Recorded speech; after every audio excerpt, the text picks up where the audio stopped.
The Duke believed the manor was his, but ownership is not decided by history. It is decided by silence. Episode 6.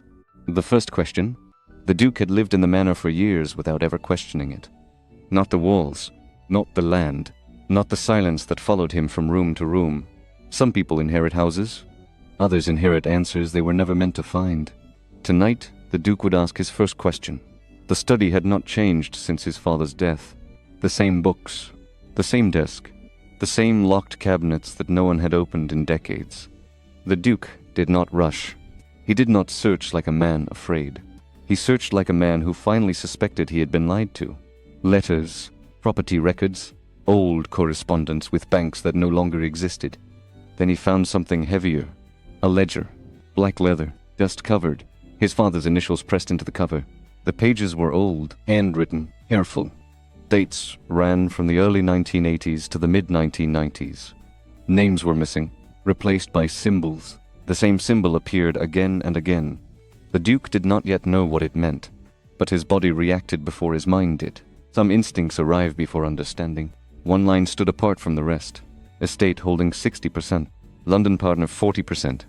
The Duke read it once. Then again. The manor had never been fully his family's. It never had been. He looked up at his father's portrait on the wall.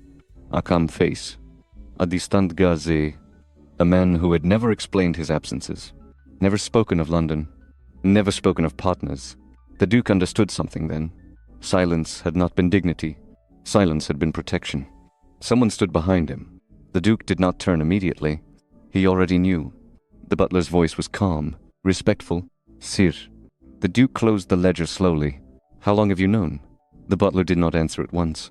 That hesitation was an answer. Your father believed some truths were inherited too early. The Duke studied him. A lifetime of service, or a lifetime of observation. London, the Duke said. What agreement? The pause was deliberate. Your father never mentioned it to you? The clock continued ticking, each second heavier than the last. That night, the Duke did not sleep. He remained in the study, the ledger unopened beside him. The manor felt different now, smeller, as if the walls had moved closer. Somewhere beyond the fields, another light burned, steady, patient, waiting.